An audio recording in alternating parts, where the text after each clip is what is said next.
Bismillahirrahmanirrahim. Assalamualaikum warahmatullahi wabarakatuh. Sudah beberapa minggu kita tidak bertemu dalam kuliah statistik ekonomi. Semoga kita selalu dalam keadaan sehat dan masih produktif untuk belajar. Nah, untuk kesempatan kali ini kita membahas tentang ukuran penyebaran data. Jadi sebelum materi ukuran penyebaran data telah kita bahas tentang ukuran pemusatan data, yaitu ada mean, median, dan modus. Nah, sekarang kita membahas tentang ukuran penyebaran data. Nah, ukuran penyebaran data merupakan nilai yang menyatakan seberapa jauh data dari pusat datanya. Jadi sebagai contoh, misalkan untuk mewakili apakah suatu nilai rata-rata dapat mewakili suatu rangkaian data atau tidak. Contohnya misalkan ada 5 orang yang mempunyai upah itu masing-masing 15.000, 25.000, 30.000, 30.000, dan 100.000. Nah, kemudian rata-rata dari upah 5 orang tersebut yaitu misalkan 50.000. Nah, kita dapat mengatakan bahwa nilai rata-rata kurang mewakili karena 4 dari 5 karyawan berada di bawah rata-rata. Nah, oleh karena itu, kuartil itu nanti bisa digunakan untuk mengetahui seberapa jauh data dari pusat datanya. Jadi misalkan ada contoh seperti yang sudah saya jelaskan tadi, misalkan ada 5 karyawan, ternyata rata-ratanya itu 50.000, artinya ada 4 orang yang di bawah nilai atau rata-rata upahnya 50.000. Dengan kata lain, nilai rata-ratanya kurang mewakili karena di mana 4 dari 5 karyawan berada di bawah rata-rata. Gitu. Nah, untuk mencari kuartil itu ada beberapa formula yang harus kita cermati bersama. Jadi langkah pertama untuk mencari kuartil itu adalah kita harus mencari letak kuartil atau posisi kuartil terlebih dahulu. Itu langkah pertama. Itu dengan rumus KI sama dengan I dikali N dibagi 4. Dengan N itu banyak data atau total frekuensinya. Nah, I ini, perhatikan yang bagian nomor 1, KI. I ini itu tergantung, nilai I tergantung dari kuartil yang akan kita cari. Jadi kuartil itu ada 3, kuartil 1, kuartil 2, dan kuartil 3.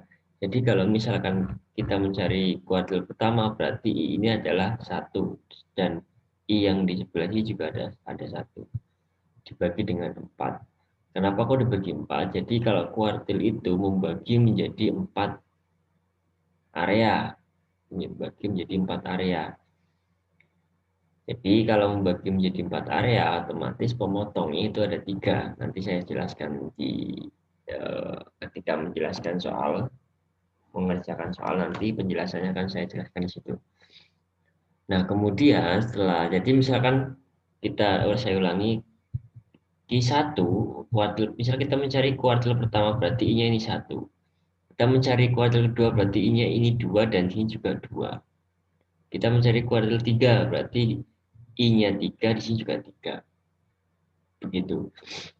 Nah, kemudian setelah kita mencari letak kuartil, kita langkah selanjutnya mencari nilai kuartil dari data tersebut dengan cara yaitu ada formula KI sama dengan B ditambah P dikali dengan I kali N dibagi 4 dibagi F besar dibagi F kecil. Nah, di langkah kedua ini kita tidak perlu lagi mencari nilai I kali N dibagi 4 karena di langkah pertama itu kita sudah mempunyai nilai dari kuartil yang diinginkan.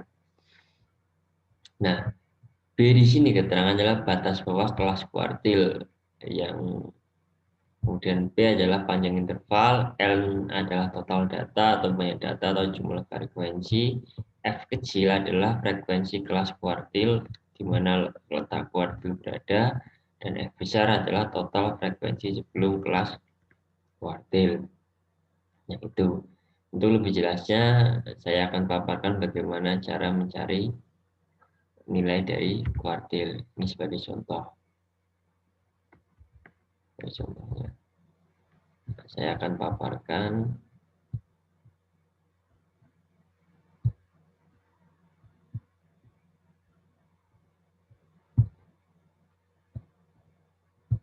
Nah, ini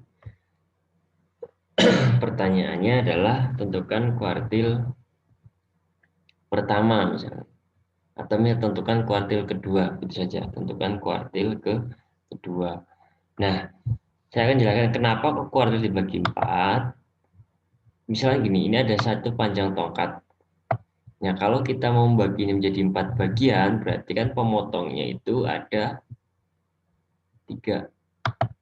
Nih, saya akan menjadi 4 bagian nih. Bagian pertama, bagian kedua, bagian ketiga, bagian keempat. Ada 4 bagian. Nah, kalau ada 4 bagian, ini pemotongnya ada 3. Ini pemotong yang pertama, pemotong yang kedua, pemotong yang ketiga. Jadi kuartil itu menjadi 4, membagi menjadi 4 bagian. Itu kuartil. Itu analoginya seperti itu. Analoginya seperti itu. Nah, kita langsung saja bagaimana cara mencari kuartil. Tadi langkah pertama itu mencari letak kuartil. Misalkan kita akan mencari kuartil kedua atau K2 itu berapa? Kita mau mencari misalkan kuartil kedua itu berapa? Nah, caranya adalah yang pertama kita mencari letak kuartil kedua. Rumusnya apa? Rumusnya yaitu I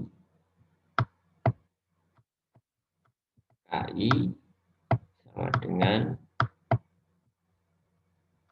I dikali N dibagi dengan 4. Itu. Karena kita mencari kuartil kedua, berarti I ini dibagi dengan 2. Maaf, diisi dengan 2. Diisi dengan 2. Jadi, misalkan letak kuartil yaitu K2, maksudnya adalah kuartil kedua sama dengan 2 dikali dengan N. N adalah ini, total frekuensi. Itu adalah N-nya. Total frekuensi N-nya. Di total 4 tambah 6 tambah 8 sampai 20 sampai akhir itu ketemunya adalah 90. 90 dibagi dengan 4. Nah, hasilnya adalah 22,5.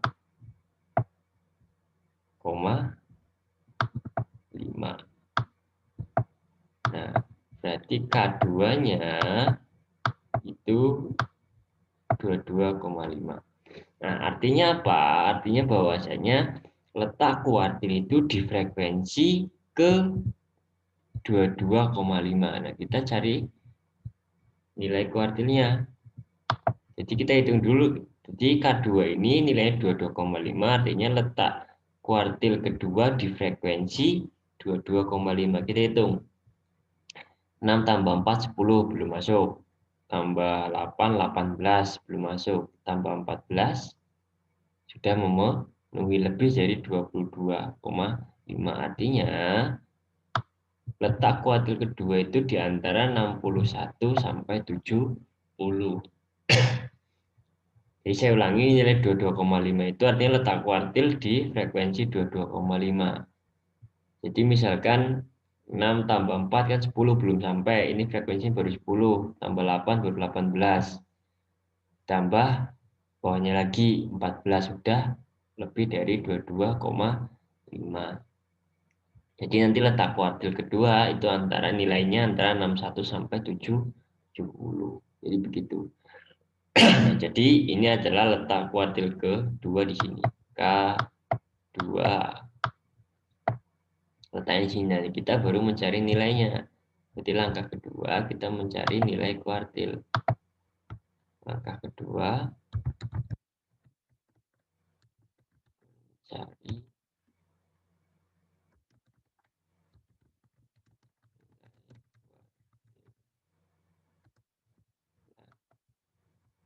rumusnya tadi apa? Rumusnya adalah I dengan B ditambah dengan P dikali I dikali N dibagi dengan 4 dikurang F kecil, maaf F besar, dikurang F besar dibagi dengan F kecil. Nah, kemudian B itu apa sih? B tadi adalah apa? B adalah batas bawah kelas kuartil. Nah, kelas kuartil kan di 61 sampai 70. Berarti batas bawahnya adalah 61. Nah, caranya adalah untuk mencari nilai B ini adalah batas bawah dikurang 0,5. Berarti 61 dikurang 0,5 ketemunya adalah 60,5. 60,5 tuh ditambah dengan P adalah panjang interval 61 sampai 70 itu adalah panjang berapa? 10 dihitung jadi 61, 61, 62, 63, 64 dan seterusnya sampai 70.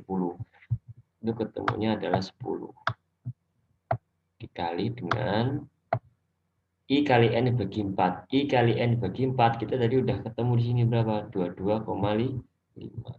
22,5 dikurang F besar. F besar tadi adalah frekuensi total sebelum kelas kuartil. F besar ini. Kelas kuartilnya ini. Nih di interval keempat. Frekuensi total sebelum kelas kuartil berarti kan 4 tambah 6 tambah 8. 18. 18 dibagi dengan F kecil. F kecil adalah frekuensi kelas kuartil. Kelas kuartil di sini frekuensinya berapa? Oh, 14. 14. Nah, jadi begitu. Nah, sama dengan ini kita kalikan dulu, dioperasikan dulu yang ini, dioperasikan yang dalam kurung. Dioperasikan dulu 22,5 dikurang 18 dibagi 14. Itu ketemunya adalah tinggal nanti ketemui dikali 10. 60,5 ditambah dengan 10 dikali hasil dari yang dalam kurung ini adalah 0,321. 321. Nah, kemudian dikalikan 10 kali 0,321 dengan 60,5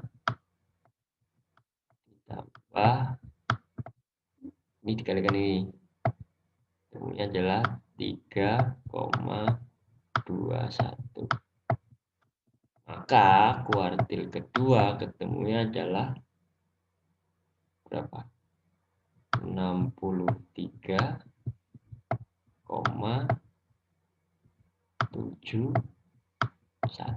Nah, 63,71 kan terletak antara 61 sampai 70. Jadi K2-nya ketemunya itu. Ini K2. K2-nya ketemunya 63,71 di antara ini. Nah, tugas kalian itu mencari nilai kuartil ke-1 dan kuartil ketiga, kemudian dikumpul di folder yang sudah ditentukan. Jadi itu saja untuk materi kuartil. Kurang lebih saya mohon maaf, semoga bermanfaat video yang saya buat ini. Saya akhiri. Assalamualaikum warahmatullahi wabarakatuh.